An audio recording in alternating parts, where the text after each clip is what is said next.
Most people go through life believing that the universe is something distant, something mechanical, a giant machine floating in cold space, handing out accidents and coincidences with no intimacy whatsoever. And so they speak to existence the way one writes letters to a government office. They say, "Please, I need this amount of money. Please give me what I want, and I promise I will change. Please remove my struggle, and then I will be happy."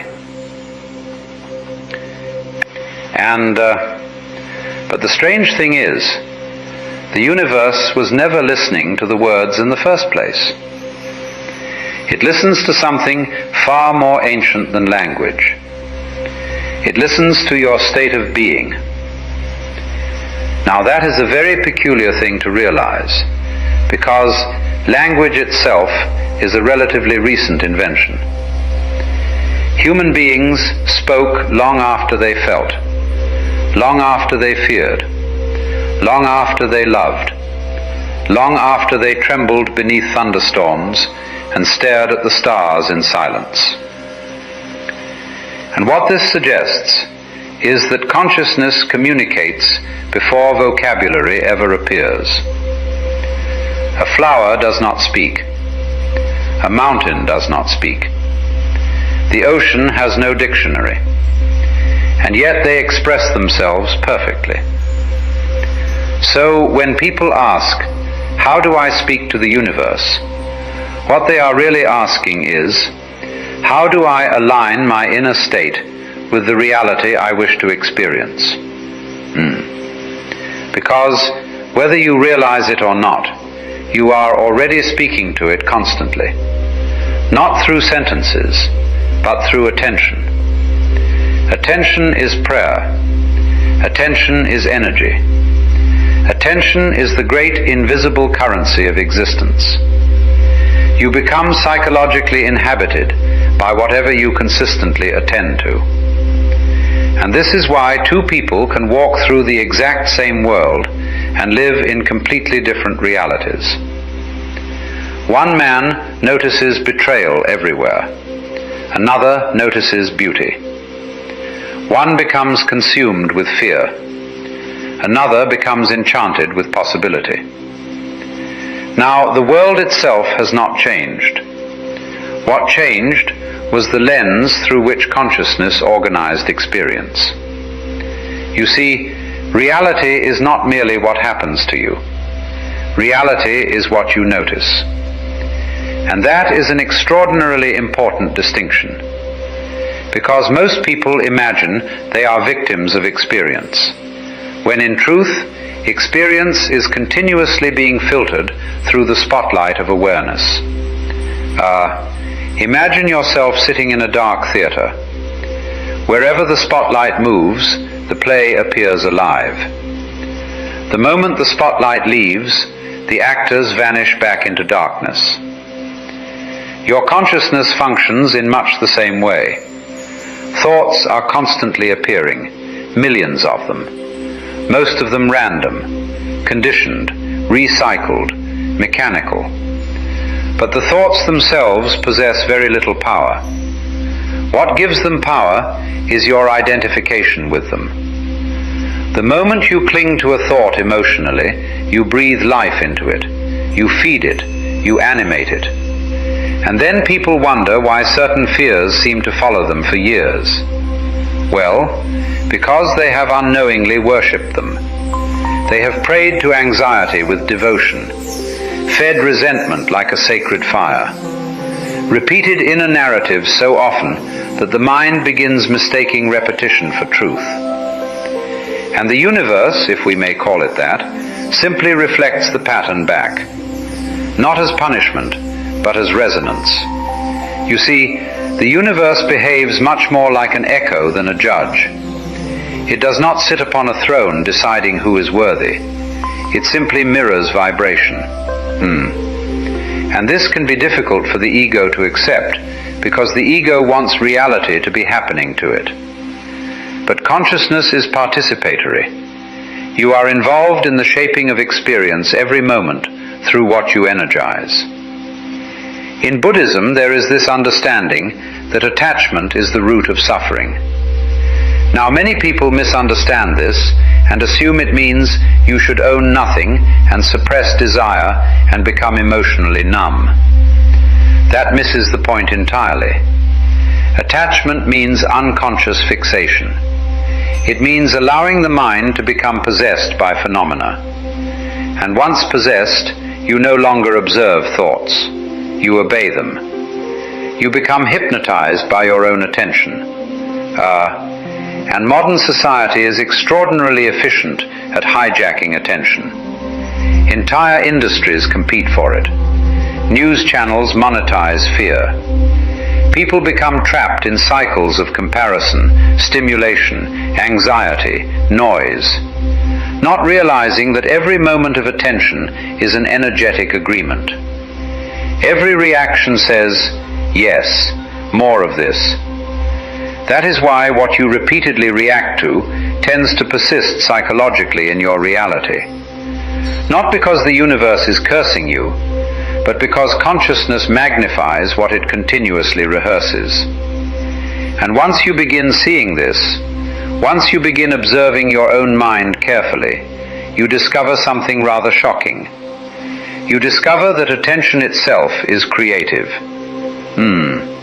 Not creative in the childish sense that you can instantly manifest castles and Ferraris from thin air, but creative in the sense that attention shapes perception, perception shapes emotion, emotion shapes behavior, and behavior shapes destiny. And so, the universe is listening, constantly. But not to the performance of your words. Instead, it listens to what you embody, what you rehearse emotionally, what you secretly believe to be true. And perhaps the greatest tragedy is that most human beings never truly examine what they are broadcasting. They walk through life unconsciously embodying fear, while verbally asking for peace, embodying scarcity while asking for abundance, embodying self-rejection while asking to be loved. Now there's the contradiction. The universe responds not to the mask, but to the underlying music beneath it.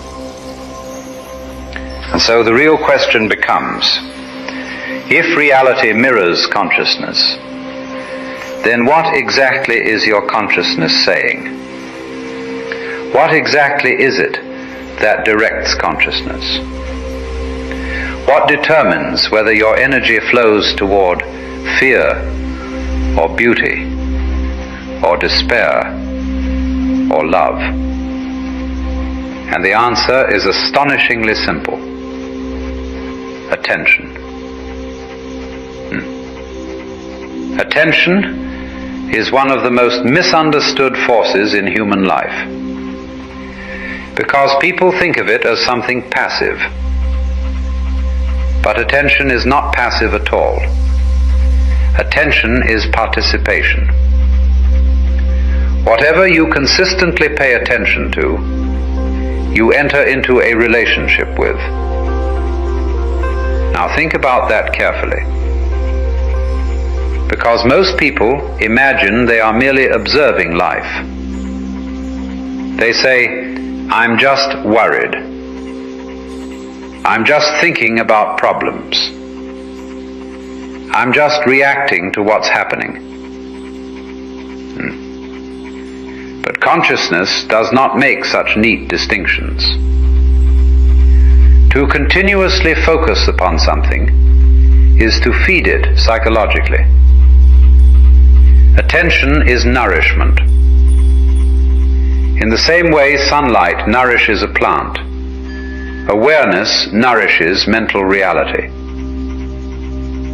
And this is why fear grows stronger the more obsessively it is examined. People often believe that if they analyze anxiety long enough, they will eventually escape it. But what usually happens is the opposite. They become hypnotized by it. Like a man trapped in quicksand, every frantic movement pulls him deeper. And this is why ancient spiritual traditions placed such enormous emphasis upon guarding awareness. Not because the world is evil, but because consciousness becomes shaped by whatever it repeatedly embraces. The Buddhists understood this. The Hindus understood this. Even Christian mystics understood this in their own symbolic language. Where your attention goes, your soul follows. Now this becomes especially dangerous in modern life, because modern civilization is fundamentally an economy of stolen attention. Everywhere you look, something is begging. Notice me. Fear this. Desire that. Compare yourself. React immediately. And most people never realize how deeply their inner world is being programmed by unconscious repetition. A person wakes up, checks alarming headlines, absorbs outrage, scrolls through artificial perfection, compares their life to strangers, fills the nervous system with noise, and then wonders why peace feels inaccessible. Well, of course it does. Their consciousness has become fragmented into 1,000 competing voices. You see, the mind is absorbent, very absorbent. It takes the shape of whatever environment it remains immersed within. Put a human being in an atmosphere of constant fear, and eventually fear begins feeling normal. Put them in endless comparison, and insufficiency becomes identity. The terrifying thing is